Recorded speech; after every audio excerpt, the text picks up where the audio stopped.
Olá, eu sou Moisés Correia e este é o programa Outro Olhar. Veja nessa edição o seminário sobre reforma política da CSB e a Fundação Ulisses Guimarães.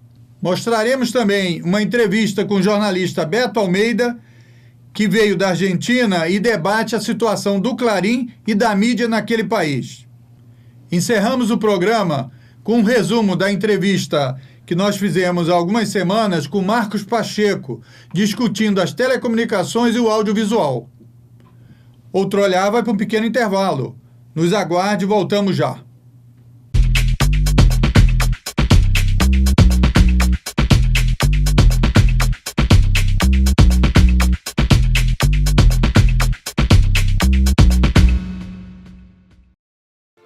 Olá, eu sou Osmar Prado e estou aqui para falar sobre algo muito grave.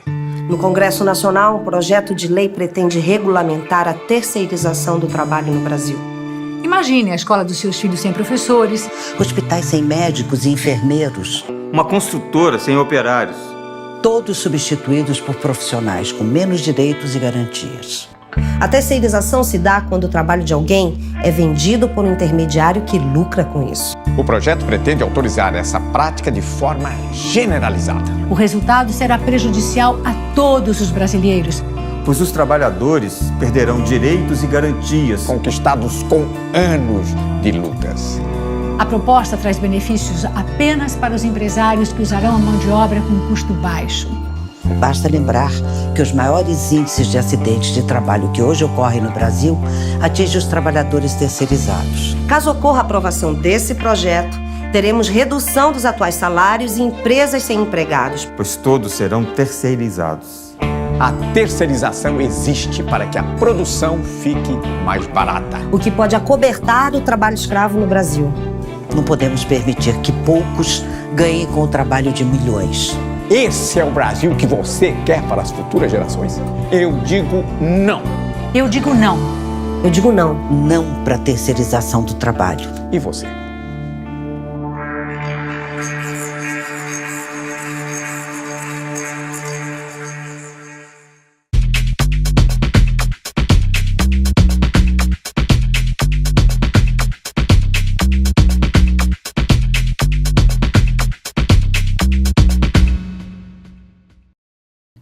Mostramos agora a cobertura que fizemos do seminário sobre reforma política da Central dos Sindicatos Brasileiros, junto com a Fundação Ulisses Guimarães.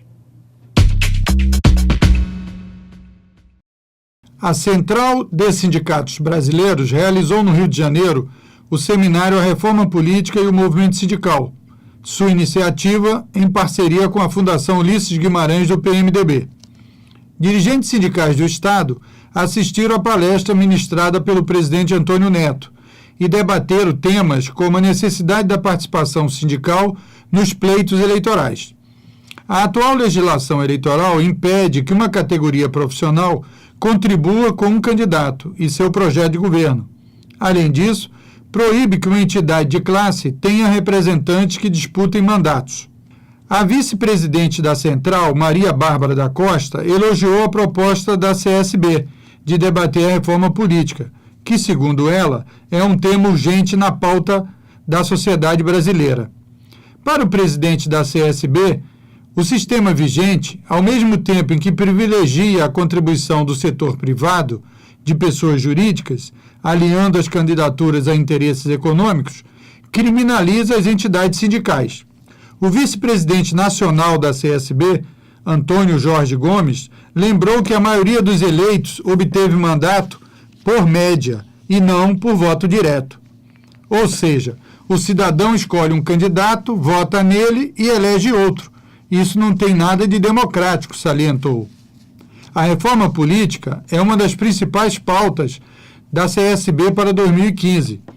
Como proposta de atuação, a entidade conclama suas bases a debater o tema, com a realização de um seminário nacional no próximo ano, para discutir os temas e elaborar um relatório da Central, que será apresentado à Fundação Ulisses Guimarães e também a outras entidades sindicais e de importância para a sociedade, além dos partidos políticos.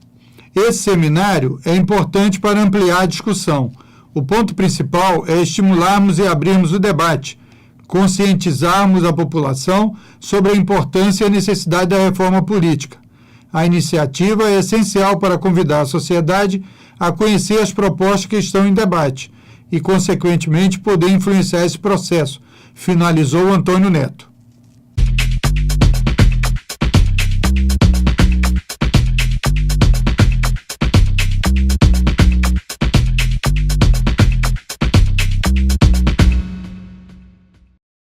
Eu estou aqui para falar sobre algo muito grave. Há no Congresso Nacional um projeto de lei que pretende regulamentar a terceirização do trabalho no Brasil. A terceirização acontece quando o trabalho de alguém é vendido por um intermediário que lucra com isso. O resultado é prejudicial para todos, pois os trabalhadores perdem direitos e garantias conquistados com anos de lutas. Você sabia que as maiores vítimas de acidentes de trabalho no Brasil são os trabalhadores terceirizados? Além disso, a terceirização existe para que a produção fique mais barata, o que pode acobertar o trabalho escravo. Há algo errado quando uma grande marca ou uma empresa rural resolve terceirizar suas atividades. Pense bem, não se engane. Atrás do discurso de modernização da indústria e do campo estão as piores formas de exploração do trabalho humano. A prática da terceirização pode estar associada a uma realidade muito mais sombria do que parece. Um produto na prateleira pode esconder uma triste realidade de exploração de um trabalhador. É este o Brasil que você quer para as futuras gerações? Eu digo não para a terceirização. Eu digo não para a terceirização. E você?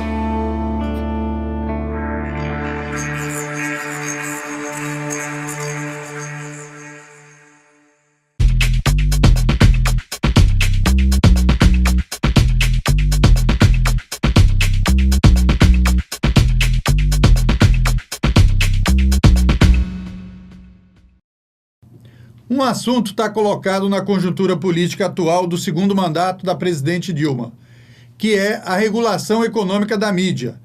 Por isso, vamos reprisar uma entrevista que fizemos com o jornalista Beto Almeida sobre a situação da mídia na Argentina, a questão do papel com o jornal Clarín e também a lei dos médios.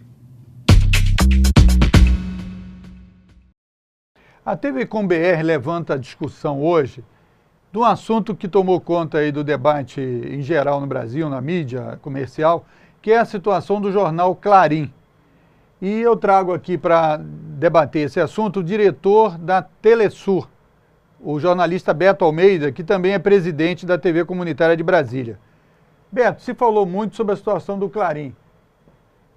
Na Argentina está havendo censura ao Clarín? Absolutamente, absolutamente. Primeiro agradecer essa possibilidade de estar aqui na TV Com BR, né? Que é realmente onde se pode explicar. Porque o que ocorre é que esse assunto da comunicação na Argentina vem sendo tão manipulado porque a Globo toma as dores do Clarín. Parece que a Globo está meio preocupada aí. Tá preocupada. Será que vão fazer comigo? Está preocupada, ela está preocupada, porque o exemplo caminha. Você veja bem, Moisés, o Grupo Clarín, ele dominava TV aberta, TV fechada, rádio, jornal, porque não é só um jornal, é um grupo, né? Domina a internet, domina as TVs a cabo. E dominava o papel também, parece. O papel também. E o Papel Prensa, que é uma empresa de papel jornal, foi conseguido pelo Grupo Clarín através de métodos que levaram à morte dos seus anteriores proprietários durante a ditadura da Argentina, porque praticamente a ditadura torturou o antigo dono até levá-lo à morte e a sua viúva acabou assinando, né, a transferência para um grupo que era ligado à ditadura da Argentina. Então, o Grupo Clarín é um império na Argentina. E a nova lei que foi aprovada democraticamente, a coalizão por uma comunicação democrática fez durante muitos anos, discussão em cada sindicato, em cada grêmio, em cada universidade, em cada associação de moradores, com os indígenas. O Papa, quando não era Papa, chegou a participar de reuniões dessa coalizão de comunicação democrática, apoiou, e até com os militares, né? Houve discussão Porque é claro que a comunicação é um problema de soberania nacional, então os militares também têm que participar. Aqui no Brasil nós convocaríamos os militares para participar. Aliás, o pessoal que está fazendo aí a coleta de assinaturas por uma nova lei de mídia democrática no Brasil tem que se preocupar em discutir com todo mundo. Não pode discutir só com a esquerda, é um erro. Tem que discutir com os empresários. E lá na Argentina se fez isso, montou-se um projeto, discutiu com os grupos empresariais regionais, as pequenas cidades, né? Porque lá na Argentina o que vinha de Buenos Aires era lei, né? Parecia que só existia, que não existia Córdoba, que não existia outras províncias, que não existiam diferentes músicas, diferentes comidas e tal, porque se aplastava, se esmagava a pluralidade da cultura argentina. Então a nova lei da Argentina, que foi aprovada democraticamente, ela apenas obriga que o Clarim não vai ser fechado, não está sendo censurado, né? O Clarim não está sendo ameaçado financeiramente, nem pela polícia, nem nada. O que o Clarim tem que fazer é se ajustar ao que diz a lei. O que diz a lei? Tem um limite, você não pode ter... O Clarim tinha 236 concessões de televisão. Você pode ter 24. Precisa mais? Porque eu acho que isso é importante que você está falando, para a gente esclarecer também, até aqui ter um exemplo do Brasil, etc. Porque uma coisa é você, digamos, querer imprimir algum jornal, né? Você tendo dinheiro, você imprime quantos jornais quiser, mesmo que você não distribua. Agora, você não tem como ter quantidade ilimitada de canais de televisão nem de rádio, porque a radiofrequência tem um limite tecnológico que impede... Então, quando ele tem 200 e tantos canais, isso quer dizer que outros grupos, outras visões, outra visão de mundo não vai ter esse espaço. Então, por isso que ele monopoliza os meios de comunicação, não é isso? E a lei na Argentina veio exatamente para desmonopolizar. Então, quer dizer, o Clarim não vai ser fechado, o Clarim pode existir, pode atacar o governo da presidenta Kirchner, como continua atacando. Pode usar, inclusive, essa televisão, só que ela tem que, assim, você não pode ter todos esses canais, você tem que ter um número para abrir possibilidade para outros grupos empresariais, inclusive. Lá não se quer, como tenta passar a Globo aqui, uma ideia de que o Estado, né, na Argentina está tomando conta. Ao contrário, lá na Argentina, a nova lei dividiu o espectro que você falava, radioelétrico, em 3 faixas.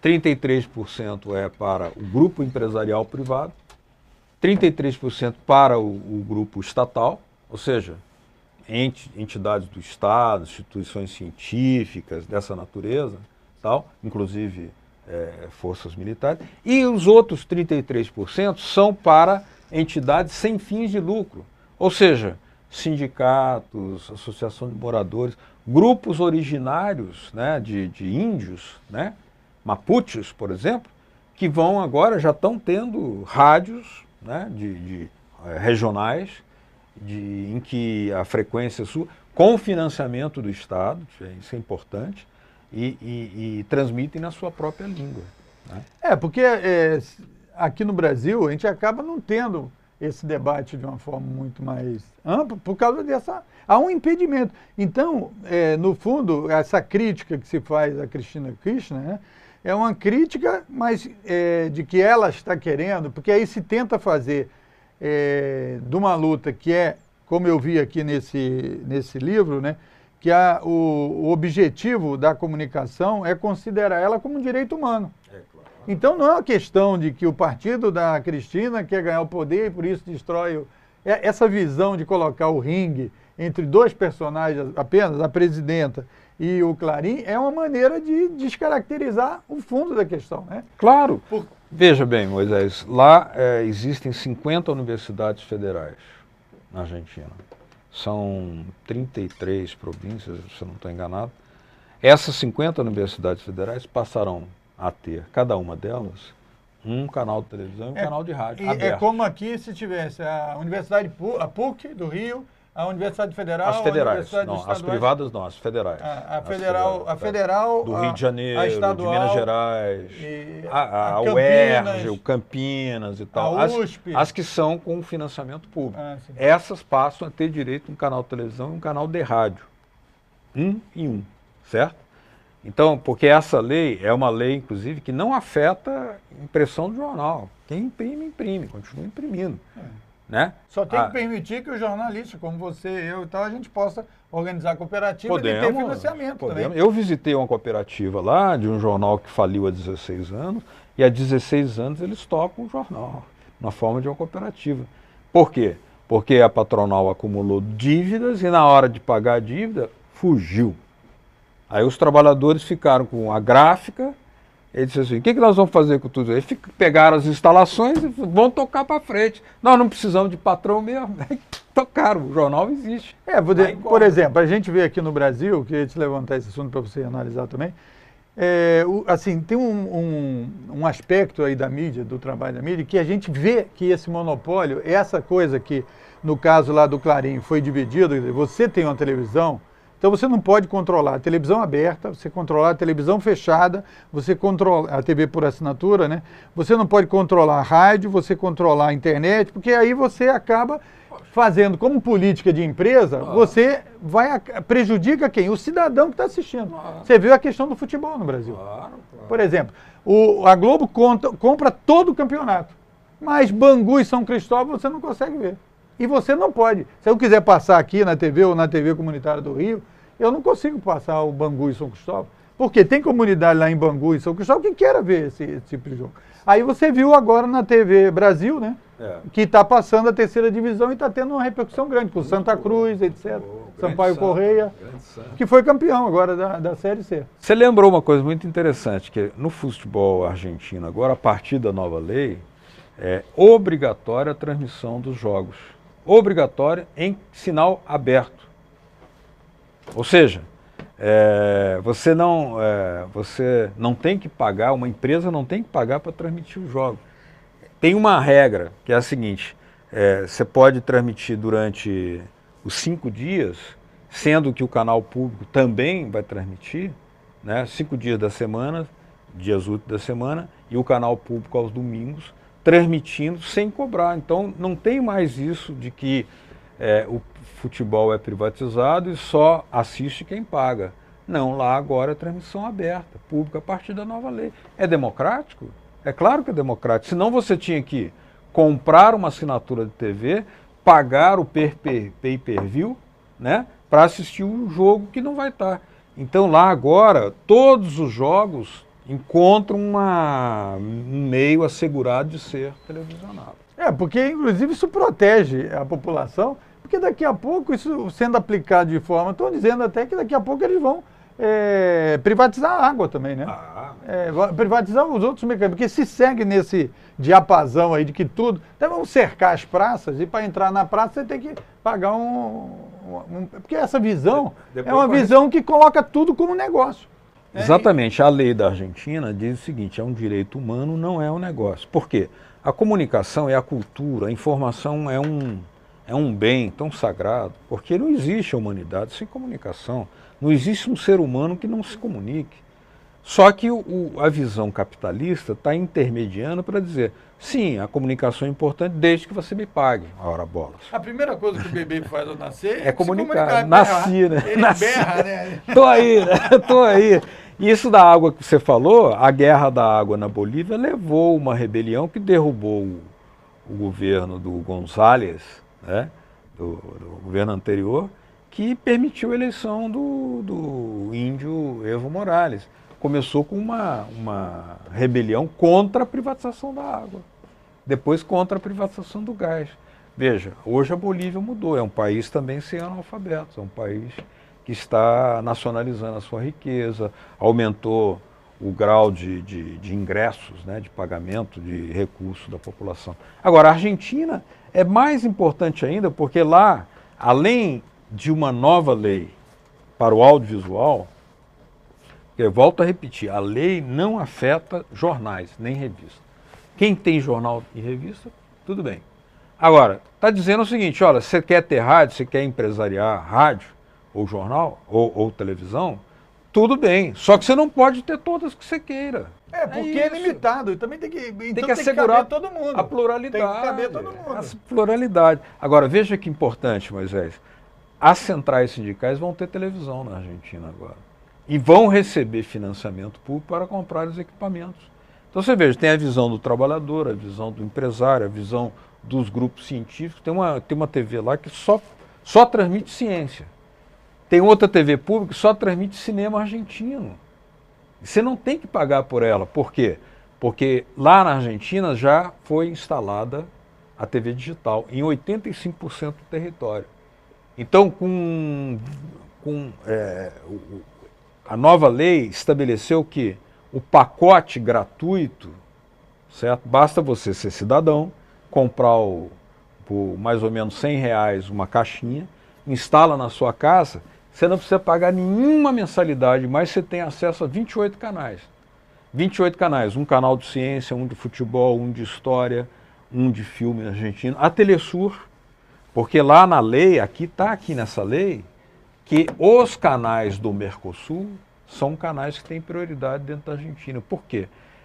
Como não é um negócio, a comunicação é um direito humano, a integração ela é necessária, ela é bem-vinda, entendeu? Então o Brasil pode ter um canal lá também. É uma coisa que agora é admissível pela lei, como nós gostaríamos de ter. Porque aqui só os canais, nós temos uma grande maioria de canais norte-americanos, né? E aí você quer conhecer mais coisa do próprio Brasil, da América Latina, você não tem acesso. Porque aqui também precisa de uma lei como essa da Argentina para assegurar a pluralidade, a diversidade, a regionalização. Isso, eu queria falar da regionalização, você tocou agora, porque é o seguinte, veja, não pode a televisão passar a vida urbana do Leblon, no Rio de Janeiro, Ipanema, que é muito linda e tal, e quem pode visitar, vem ao Rio visitar, e querer achar que isso é a vida urbana no Brasil, entendeu? Então, quer dizer, esse tipo de destruição, né, quer dizer, dessa questão cultural, de você conhecer aquelas pessoas que moram na sua região, a cultura, o cordel, não se fala mais em cordel, não se fala, forró só de vez em quando, etc. Então, quer dizer, as atividades regionais que são fundamentais para o equilíbrio, né, emocional e espiritual das pessoas e tal, isso fica relegado por uma pasta, certo? Quer dizer, média que eles colocam e que não impede o surgimento, inclusive, de grupos, né? Tem o jongo, por exemplo, aqui no Rio, numa comunidade, etc. Tal, e isso não é desenvolvido, certo? Porque esse espaço não está garantido. Só para você tocou uma coisa interessante aí. Por exemplo, sempre que você concentra num monotema, você tem o perigo de, primeiro, você está silenciando outras realidades, apagando outras realidades, só mostrando aquilo. O governo de Angola reclamou de uma TV brasileira que só transmitia numa hora muito inapropriada aquele programa de crime, sangue, cadáveres, roubo, violência e tal. De tal forma que lá em Angola as pessoas achavam que isso era a realidade brasileira. Existe isso. Mas o Brasil é um país que está aumentando a capacidade de trabalho, de produção, melhorando as condições de vida, reduzindo o trabalho infantil, como reconheceu a própria Organização Internacional do Trabalho. Então, nós temos que mostrar a diversidade da vida, porque senão você não vai ter ideia do que está acontecendo, né? Então, por exemplo, nós não sabemos aqui que o Equador, a Bolívia, a Venezuela já superaram, erradicaram o analfabetismo, porque não é interessante para a visão editorial da Globo divulgar esses países que ela tanto ataca, divulgar o progresso desses países. Assim como a Globo não quer aceitar, não quer transmitir objetivamente uma realidade que a Argentina está crescendo esse ano a 5,6%, ou seja, o dobro do Brasil praticamente. Por quê? Porque está renacionalizando o petróleo, está renacionalizando a indústria ferroviária, está renacionalizando a indústria aeronáutica, por exemplo. Quando eu fui à Argentina na última vez, eu viajei por aviões da Embraer, comprados pela empresa Aerolíneas Argentina, que tem a aviação regional. No Brasil, nós ainda não temos aviação regional, embora o Brasil tenha fábrica de aviões. Inclusive, vai ser esperado, claro, o desenvolvimento maior do cinema argentino com essa lei. Já está. E de outros programas, de produtores, né? Você vai ter emprego para os produtores independentes, dos jornalistas que se formam, de quem trabalha com vídeo, etc., porque vai ter, aqui no Brasil, por pequenininha que foi uma conquista aí da lei da SEAC, que foi só 3 horas por semana, que é um absurdo. 3 horas e meia. 3 horas e meia por semana, precisa de ser aumentado, mas só essas 3 horas e meia já mexeu com alguma coisa. Por exemplo, um vídeo, um filme muito importante, o Carne e Osso, que é uma denúncia da vida dos trabalhadores em frigorífico, certo? Um canal da Globo, de assinatura, transmitiu, que foi feito sob os auspícios dos juízes, dos magistrados do trabalho, certo? Magistrado do trabalho. Dos magistrados. Os comunitários já tinham transmitido. Já tinham transmitido, então, mas é uma coisa, um vídeo desse que foi feito de forma independente, mostrando cruamente a realidade, certo? Quer dizer, que é muito dura e tal. Também, então você permite, quer dizer, não criar uma fantasia. Porque exatamente, não é uma coisa de defender grupo X ou Y, ou de censura, como eles disseram, mas é de mostrar a realidade como ela é. Uma forma de censurar é ignorar, né? Exatamente. Você não fala... O silêncio, né? O silêncio. Aliás, existe uma norma, né, que é a pior opinião é o silêncio.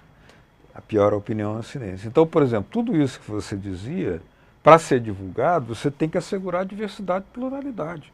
Alguém gosta de música, outro gosta de ciência, outro gosta de história. Então você tem que ter uma gama diversa de canais que atenda à preocupação das pessoas, porque o ser humano ele precisa de um desenvolvimento intelectual que é multifacético. Ninguém gosta só de uma coisa.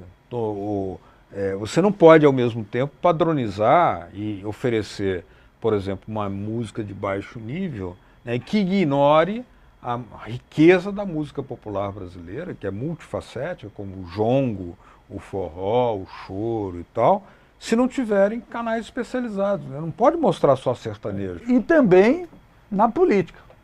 Porque do ponto de vista da política, que é tratar dos assuntos, são públicos, assuntos importantes, que interessam ao conjunto da população, porque nós temos a questão dos impostos, né, quer dizer, que são arrecadados da população e que precisam ser tratados. Como é que vai fazer a política por isso? Tem que ser debatido. Claro. Então você viu agora aqui no Brasil, teve esse fato aí da prisão dos condenados na ação 1470, né? 470, pô, fizeram um show aí, até helicóptero conduziu ônibus, etc., com uma visão pré-concebida apenas, e não uma abertura para que outras visões que tenham condições de serem transmitidas em canal aberto e tal, possam apresentar uma outra realidade. Houve uma cobertura pré-condenatória, né? Porque o julgamento não acabou ainda, né? É bom que se diga. Como se tivesse se querendo encerrar o assunto para que interferir, inclusive, no julgamento que ainda vai acontecer. Porque vai ter as fases finais do julgamento ainda estão por ser realizadas, né? E tem embargos infringentes, tem uma série de fases finais que o próprio juiz Teori Zavascki, o ministro, ele tinha alertado, olha, antes disso...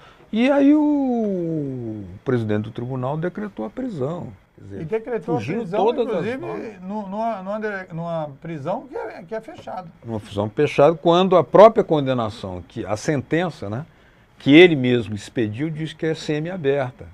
Quer dizer, ele está descumprindo a própria sentença dele. Só que mais do que isso, o show televisivo que se fez, né, o grau de desinformação sobre isso, por exemplo, dizer que... Parece que já acabou. Parece que já acabou. Primeiro não acabou. Depois que muitos elementos que poderiam provar a inocência de várias das pessoas que estão ali, não foram ao julgamento, até hoje.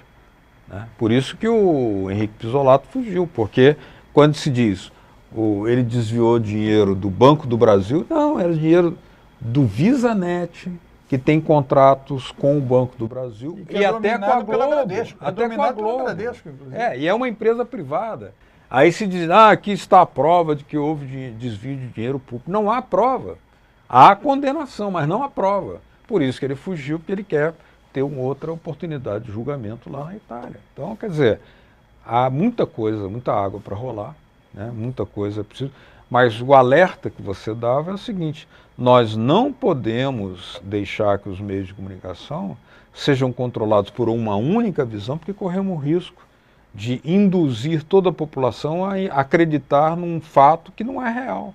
Porque inclusive no caso da internet, que é mais horizontal, que permite outras visões com certa facilidade, porque não é tão caro você montar um blog, fazer isso e tal, corre nas comunidades outras informações que não vão ainda para a grande massa. E a internet, por mais que é uma coisa extremamente positiva, ainda não atinge mais do que 20% da população, certo? Quer dizer, que tenha condições de acessar as informações e ver todas as coisas. Porque uma coisa é você ter uma... Eu mesmo estava tentando no meu celular aqui acessar um vídeo, eu não consegui, pô. Eu tenho 3G, certo? E não consegue. E o 4G também ainda não consegue ter uma qualidade de transmissão efetiva e tal. Que é a Telebrás, que o Lula refundou a Telebrás, ela está esvaziada hoje pelo governo atual e em função de privilegiar as telecomunicações privadas. Então, a internet hoje é cara e lenta no Brasil. Se fosse pela Telebrás o nosso caminho, nós teríamos muito mais rapidamente uma amplitude, né, na banda larga, barata e pública, democrática, porque era a Telebrás que estaria fazendo. Mas como são as telefônicas privadas, isso é muito caro. Então, quer dizer, nós temos que desconcentrar aqui no Brasil, assim como, por exemplo, uma TV comunitária como essa que nós estamos fazendo aqui, ela não recebe, não tem a oportunidade de ter um financiamento através de publicidade, por exemplo, como a Globo tem. Você sabe dos números. Eu vou terminar a minha fala com isso aqui. De 2003 até 2013, só a Rede Globo recebeu 5 bilhões de reais. E na Argentina? Na Argentina agora... E como é que é? Não, agora por exemplo, os canais públicos têm financiamento, os canais dos índios têm financiamento, os canais comunitários vão ter financiamento para a compra de equipamentos e vão ter acesso à publicidade institucional. As universidades receberão financiamento público para montar os seus canais.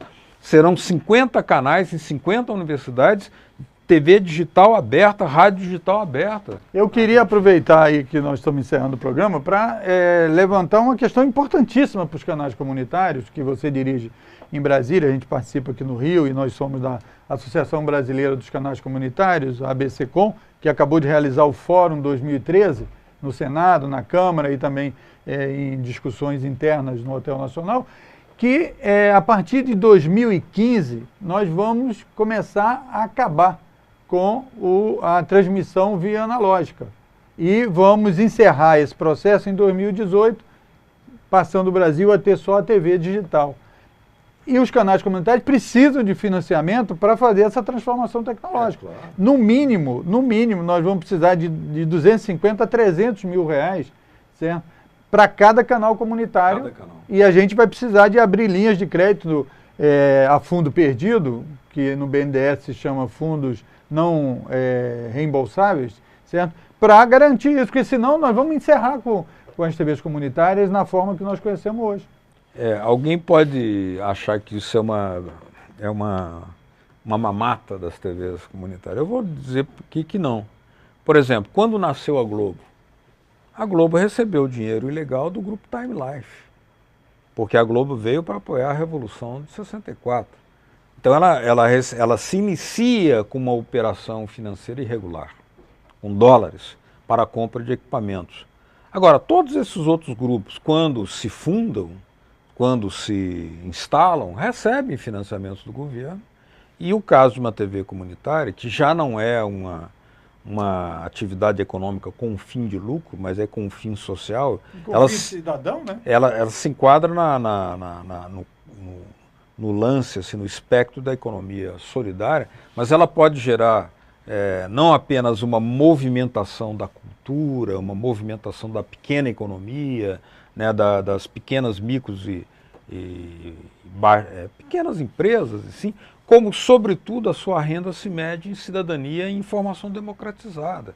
elas têm o direito de receber um financiamento público, até porque o Estado reconhece através da lei, que sancionou, né? Se o Estado sancionou a lei, ele não pode depois criar uma situação de inviabilidade financeira para a existência de uma atividade de TV comunitária que o próprio Estado sancionou, mas seria uma contradição absurda. Então, quer dizer, nós podemos cumprir uma função de democratizar, de ajudar a pequena economia, a economia solidária, os artistas, aos contadores de história, às comunidades, aos comunicadores populares, mas para isso, assim como grandes empresas recebem financiamento, os mineiros, por exemplo, têm a sua dívida perdoada a cada momento, né? Nós nunca tivemos essa oportunidade, né? Pelo contrário, as TVs comunitárias, mesmo sem receita, pagam suas dívidas, pagamos nossos impostos, mantemos a nossa atividade a duras penas, só que para fazer a mudança de tecnologia para o digital, é preciso a compra de equipamentos, e o Estado tem a obrigação de ajudar. Beto, muito agradecido pelos seus esclarecimentos, a sua visão e essas informações que você trouxe sobre a Lei de Comunicação Democrática da Argentina, a Lei dos Meios, que também já foi assunto aí na mídia comercial, mas agora aqui tratado de uma forma mais profunda e mais verdadeira. Muito obrigado pela sua presença e agradeço aí a sua companhia. Até o próximo programa. Outro Olhar vai para um pequeno intervalo. Nos aguarde e voltamos já.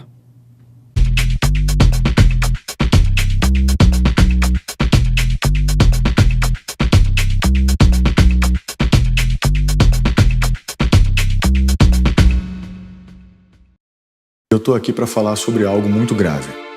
Há no Congresso Nacional um projeto de lei que pretende regulamentar a terceirização do trabalho no Brasil. A terceirização acontece quando o trabalho de alguém é vendido por um intermediário que lucra com isso. O resultado é prejudicial para todos, pois os trabalhadores perdem direitos e garantias conquistados com anos de lutas. Você sabia que as maiores vítimas de acidentes de trabalho no Brasil são os trabalhadores terceirizados? Além disso, a terceirização existe para que a produção fique mais barata, o que pode acobertar o trabalho escravo. Há algo errado quando uma grande marca, como a empresa rural, resolve terceirizar suas atividades. Pense bem, não se engane. Atrás do discurso de modernização da indústria e do campo estão as piores formas de exploração do trabalho humano. A prática da terceirização pode estar associada a uma realidade muito mais sombria do que parece. Um produto na prateleira pode esconder uma triste realidade de exploração de um trabalhador. É este o Brasil que você quer para as futuras gerações? Eu digo não para a terceirização. Eu digo não para a terceirização. E você?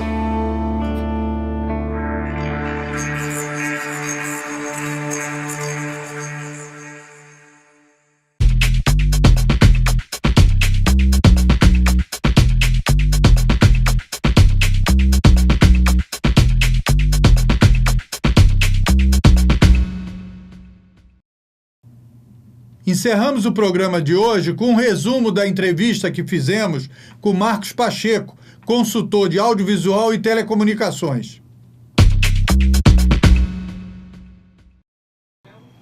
Outro Olhar vai debater hoje a questão da comunicação e do audiovisual. E para tanto, nós recebemos o Marcos Pacheco, que é consultor em tecnologia de audiovisual. Marcos, você participou aí já há muito tempo de todo esse debate sobre telecomunicações e comunicação no Brasil. Como é que foi esse trabalho que você fez lá junto com a Constituinte de 88, que gerou os artigos que estão na Constituição? Eu tinha um grande amigo, o Paulo Alberto Monteiro de Barros, conhecido como senador Arthur da Távola, PMDB do Rio de Janeiro. Nós trabalhamos na primeira produtora independente de televisão do Brasil, Líder Vídeo, do Grupo Alis, grupo de empresários goianos. Desde essa época, ele trabalhava também no Globo, eu trabalhava na TV Globo, e nós sempre conversamos muito a respeito de as questões da radiodifusão pública, estatal e privada. Eu trabalhava numa empresa privada TV Globo, Canal 4 do Rio, o Paulo Alberto no jornal Dr. Roberto Marinho, o Globo. E, na verdade, eu também fazia uma boquinha numa estatal, a TVE. Era uma emissora outorgada ao Ministério da Educação e Cultura, onde a gente fazia televisão educativa com a chancela estatal. Não existia. Eu já havia visitado e feito uma pós-graduação, nível de especialização, na BBC em Londres. Estudei radiodifusão pública. A gente queria trazer para o Brasil aquele modelo da universidade aberta que a BBC fazia na Inglaterra. E aí, conversando diariamente lá na Líder Vídeo, com o Arthur da Távola, a gente disse, olha, nem se falava em Constituição de 88, isso era antes ainda? 1800 e lá vai pedrada, né? Aí, mas a gente discutia muito esse modelo que pode conviver, deve conviver pacificamente, o privado, o público e o estatal. E ele escreveu sabiamente, tem que haver uma harmonia, uma complementaridade entre os modelos estatais, públicos e privados. É isso que está na Constituição. A questão é a regulamentação, né? Que nunca saiu do papel. Porque você, mais do que ninguém sabe, que a TV no Brasil nasceu privada, né? Mas o rádio não. O rádio não, exatamente. Essa diferença seria importante você falar um pouco para os nossos telespectadores. O rádio surgiu como a Rádio Sociedade do Rio de Janeiro. Henrique Morizzi e Edgar Roquete Pinto. Era Rádio Sociedade. Todo mundo que pagava uma cota era sócio de uma rádio. Não existia o conceito de público, nem comercial, nem privado, nem estatal. Não se falava disso. Era a primeira rádio do Brasil. Primeiro tinha que acreditar que aquele negócio novo ia funcionar, né? É verdade, né? E ninguém tinha rádio. Né? Aquilo, para ouvir rádio, você tinha que passar na frente de uma loja que vendia o aparelho e ouvia aquilo, uns caras falando, tocavam umas músicas. Era uma coisa assim muito... rudimentar, né? E complexo para o povão entender o que estava acontecendo, né? Na época eu não era nascido. Era uma coisa nova, claro. Aí não, eu não tinha nascido ainda. Mas esse modelo ficou até que um doutor Assis, Francisco de Assis Chateaubriand Bandeira de Melo, começou a conseguir umas concessões e fazer Tupi, Tamoio, uma rede de rádio comercial. Aí outras vieram, muitas outras, Mairinque Veiga, e aí começou, engoliram aquele ideal de rádio sociedade do Rio de Janeiro, né? A rádio, muito tempo depois, transformou-se a Rádio Roquete Pinto do governo do Estado, aí já uma estatal ligada à Secretaria de Governo do Estado do Rio de Janeiro. Mas assim começou no Brasil o rádio. A televisão não. Novamente o Dr. Assis, o Assis Chateaubriand, comprou uma concessão. Na verdade, ele nem comprou a concessão, ele mandou trazer uns equipamentos de televisão da RCA, mandou o David Sarnoff, então presidente, botar no navio e chegou em Santos os equipamentos e na marra ele botou no ar. Não tinha, ele teve que trazer de contrabando também uns aparelhos de televisão e estreou a TV Tupi de São Paulo. Um ano depois veio a TV Tupi do Rio, onde eu comecei a trabalhar também. Mas aí, esse modelo, ele começou com a visão comercial. Logo ele teve a TV Tupi de São Paulo, a TV Tupi do Rio, e como todos os jornais, eram diários e emissoras associadas do Dr. Assis. Nunca eu conheci ninguém que o biógrafo dele chamava ele de Chateau. Nunca conheci, eu trabalhei com ele muitas décadas, e nunca conheci ninguém. Diziam que as amantes chamavam ele de Chateau, como nós das emissões de rádio e TV não era doutor Assis. Não tinha nada a ver com isso. Nós tratávamos de doutor Assis e olhe lá. Já era o rei do borrachudo, ele gostava de passar um cheque sem fundo já desde o primeiro ano. Então, mas quando você começou a conversar com isso com o Arthur da Távola e tal, e que acabou posteriormente veio o debate sobre a Constituição. 3 décadas depois. Então, mas me interessa esse debate de como você contribuiu ou participou dos debates para construir essa ideia dos 3 segmentos, público, privado e estatal. Por que a gente achou naquela época, o Arthur e eu? Porque o MEC era controlado pelos coronéis. Não, era Ministério da Educação e Cultura. E o MEC era controlado por esses coronéis. Muitos momentos era um coronel que era o ministro, tinha aqueles coronéis que eram os secretários. Então, isso na época, durante o período militar, né?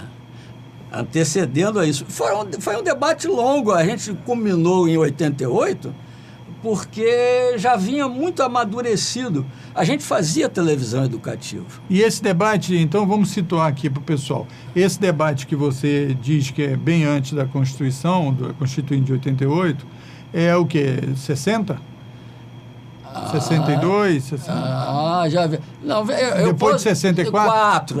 Já com os militares. Sim. Então é 66, 65 e tal. De 66 a 88, com certeza. Isso. Esse período é um período, por quê? A gente tinha o modelo estatal. Tinha as emissoras comerciais, o Ministério da Educação fazia a radiodifusão educativa, tinha a Rádio MEC, que era estatal, controlada... Você falou, os militares que dominavam o MEC por toda uma questão política da própria realidade daquela época. Mas o MEC comprava horário nas emissoras comerciais de televisão. Eu comecei na TV Rio, fazendo alfabetização pela televisão, com horário comprado... Pelo MEC. MEC ao dono, João Batista do Amaral, que criou um negócio chamado Fundação João Batista do Amaral. Lembra a Fundação Roberto Marinho? Eu lembro. Foi aí que o doutor Roberto se inspirou para criar. Ele viu que o MEC tinha verba e gostava de usar a verba do MEC, mas isso é depois. Aí nós tínhamos na TV Rio alfabetização pela televisão ao vivo, depois gravado, preto e branco, valvular. Depois nós tínhamos na TV Continental do Rio mesas redondas culturais, Universidade de Cultura Popular, apresentada pelo doutor Gilson Amado, era um outro ícone do início da radiodifusão educativa no Brasil. E nós tínhamos na TV Tupi, do doutor Assis, eu produzia um negócio chamado Telecurso, 1º grau, 2º grau, que que depois do Roberto Marinho veio chupou, sabe por quê? Porque tinha um patrocínio. Até então o MEC bancava. Na TV Rio, na TV Continental, o MEC pagava o espaço, primeiro para transmitir ao vivo, depois para gravar e veicular. Na TV Rio, já conseguimos o patrocínio, chamava Telecurso Shell. Lembra disso? Não. 1º grau, você já era nascido. Telecurso Shell, certamente. 1º grau, 2º grau. Mas já ainda devia estar em outro estado aí. Funcionava aqui, pelo condomínio dos diários e emissoras associadas. Já era, o doutor Assis já estava todo meio entrevadinho. Porque eu não tinha televisão. Eu via na casa da minha... Já que você abriu o link aí, eu via na casa da minha tia, que foi quem comprou no bairro, uma televisão lá na Posse, Nova Iguaçu, na frente do Aeroclube. Aí a gente ia lá uma vez à noite e tal, pela janela, ver um pouco de televisão. Era isso. Mas isso isso aconteceu em quase... reproduzia no Brasil inteiro, exatamente. O televizinho. O televizinho. Abria as portas da sala de jantar e vinha toda aquela garotada para ver o circo do Carequinha, do Arrelia, né? Tintim.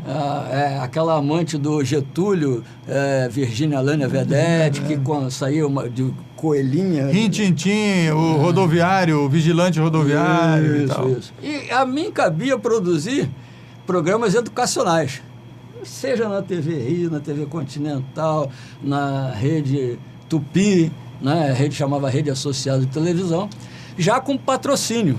Eram emissoras. Nós só conquistamos a primeira emissora para o Ministério da Educação, emissora de televisão, quando os militares tomaram a TV Excelsior, Canal 2 do Rio de Janeiro, e nós botamos no ar a TVE, Canal 2 do Rio de Janeiro, ali da Gomes Freire 474. E continua lá. Continua lá, né? Mas não é mais a única. No ano seguinte, a gente botou no ar a TV Cultura de São Paulo. Antes, nós já tínhamos colocado lá no Recife a TV Universitária do Recife. Isso, essa é a primeira, né? Mas eu estive lá recentemente. Nós fomos lá. Ainda está no ar? Está no ar. Eu nunca mais voltei em Recife, não sei. Está no ar. Acompanhei a implantação. Estão fazendo uma reforma agora. Porque nessa época eu era consultor técnico para cinema, rádio e televisão do Ministério da Educação e Cultura. Tinha lá aquelas senhoras pedagogas, tinha o Gilson Amado, que era o político que manipulava as verbas, etc e tal. E eu dava os pareceres técnicos a respeito desse... Então, antes da gente... Essa história é muito interessante. Antes da gente ir para o debate da Constituição de TV pública e as outras TVs, e você atuou em outras áreas, nessa época, em outras televisões, você já citou Tupi, no Rio, São todas. Paulo, Tupi, São Paulo. No Rio, em todas as Tupi, emissoras Continental... Tupi, pela ordem, Tupi... Não, primeiro TV Rio, depois TV Continental, depois TV Tupi, depois TV Excelsior, depois TV Globo. Quando o Dr. Roberto já tinha... Antes de 88, você atuou na TV Globo? Eu fui o terceiro contratado. Primeiro o coronel Wilson Brito, o segundo foi o major Herbert Fiuza e o Marquinho das Candongas, esse que vos fala. Porque nós três éramos do Laboratório de Rádio e Televisão do Instituto Militar de Engenharia. Por isso, o comandante Djalma Ferreira era o diretor técnico do Sistema Globo de Rádio. Está fazendo agora, parece que 50 ou 60 anos agora. Essa semana teve uma missa lá. Né? Esse comandante Djalma nos indicou ao Laboratório de Rádio e Televisão do IME, aqui na Praia Vermelha, para assessorar o Dr. Roberto. Nós preparamos um projeto. Então, o Instituto Militar de Engenharia tem a ver com telecomunicações? Eu nunca tinha ouvido falar nisso. Tem um laboratório de rádio e televisão. Foi lá dentro que nós gestamos o sistema PAU-M para o Brasil. Isso é uma outra polêmica que dá dias de debate, anos, né? Quando a gente começar a discutir detalhes técnicos, né? Vai por aí.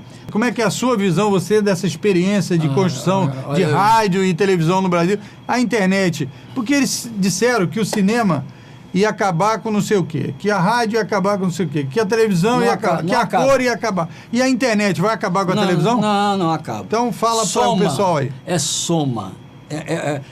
É uma síntese aditiva, nunca subtrativa. 30% dos americanos, ou dos brasileiros, não me lembro, veem televisão com celular, mexendo no celular. Isso não virou uma loucura também, não? Aquela senhora que passava roupa, ou lavava roupa, ouvindo rádio, é a mesma coisa, liga a TV... de plasma, 60 polegadas. E fazendo outra coisa. Está jogando no Palm Top, no smartphone. É o seguinte, vem acrescentar. Quando surgiu a Web TV, eu disse, o caminho é a Web TV. Depois eu disse, não, o negócio é IPTV. Agora eu digo, não, tem que rodar em paralelo a IPTV. O modelo YouTube, Vimeo, né? É uma lista um cardápio. Playlist. Um playlist.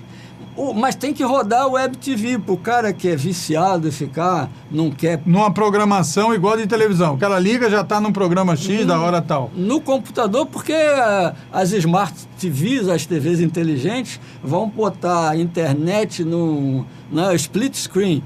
Aqui tem, sabe, Bloomberg Television, lá de Nova York, aqui tem a TV aberta, aqui tem a TV fechada. Aqui tem o índice da Bolsa. Está rodando imagens, e aqui tem uma Web TV, e ele ainda brinca de ficar clicando lá naqueles vídeos que estão bombando mais no YouTube. Sabe? É isso, é a soma disso tudo. A cabeça dessa garotada que nasce chipada vai pirar. Já está acontecendo. Por isso, o aumento do uso de drogas lícitas, ilícitas, etc. Você acha que tem a ver? Essa ideia de movimento, de super velocidade, de tudo... Também não é uma coisa do cara não aprofundar em nada, professor? Agora eu vou te chamar de professor para ver se você dá umas dicas aí para gente. É superficial, né? Você tem muita informação... Por exemplo, todo mundo é amigo no Facebook. Antigamente, amigo era amigo que se guardava. Tem até uma música do Milton, não é isso? Amigo para se guardar no peito. Agora é guardar no YouTube. Eu tenho 300 amigos, mas não está descaracterizado, desconstruído essa ideia de amigo? Eu escrevi, quando eu entrei pela primeira vez numa primeira rede social, eu disse assim, é preferível ter 10 amigos do peito do que 1 milhão de amigos que a gente não vai poder contar nunca, não é verdade? É verdade. É por aí. Eu acho isso. É o que aconteceu agora nas eleições, né? A polarização foi tão grande que muita gente foi cortando os amigos. Então, descobriu que aquele não era amigo dele. Porque iria votar no candidato de oposição. Na verdade, você estava alimentando um arqui-inimigo, um rival. Mas isso é um ajuste momentâneo. Tudo tem que ser ajustado. Então a internet não vai acabar com a televisão? Não vai acabar. E o que você acha de programação de televisão? Porque esse debate, esse cara que você citou aí da Globo, o Boni, nós estamos encerrando aí o programa, então vamos dar uma exploração aqui. O Boni, quando saiu da Rede Globo, mas a Rede Globo continuou pagando aí para ele não ajudar ninguém, ele montou uma TV no interior de São Paulo. E ele teorizou que a TV tinha que se concentrar nessas questões de saúde, de não sei o quê. Como é que você acha que... Olha, a cabeça da Globo foi o Mr. Joe, Joseph Wallach. Foi ele que escolheu o Walter Clark, que já era o grande diretor comercial da TV Rio. Foi o cara que fez as faixas de programação e inseriu ali dentro. O Boni, no meu conceito, sempre foi um capataz de fazenda de escravo. Ele era feitor, ele é ótimo, o melhor do mundo, para meter a lenha no pessoal para botar para trabalhar. Xingava a mãe, a avó de todo mundo, e assim ele obtinha produtividade. Ele nunca criou nada, nada.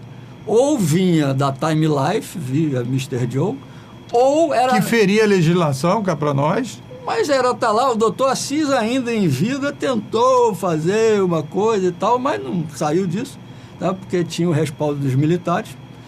E, do outro lado, tinha o Walter, que era um bárbaro na comercialização. Por quê? Olha a ideia do Walter.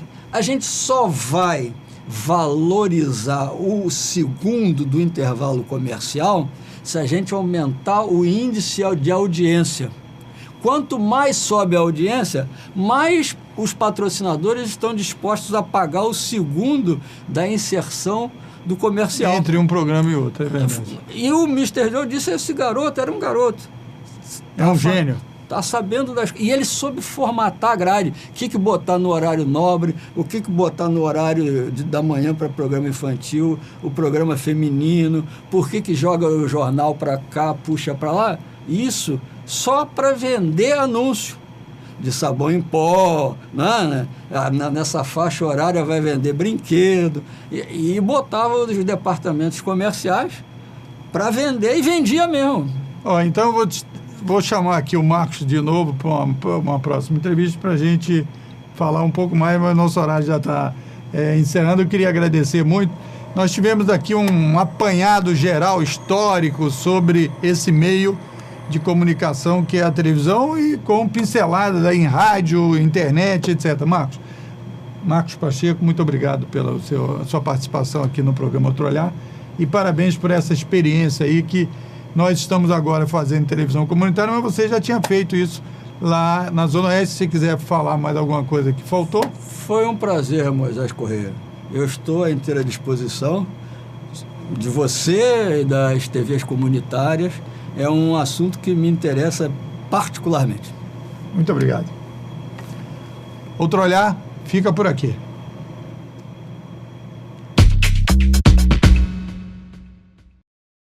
Outro Olhar vai ficando por aqui. Até a próxima edição. Tchau.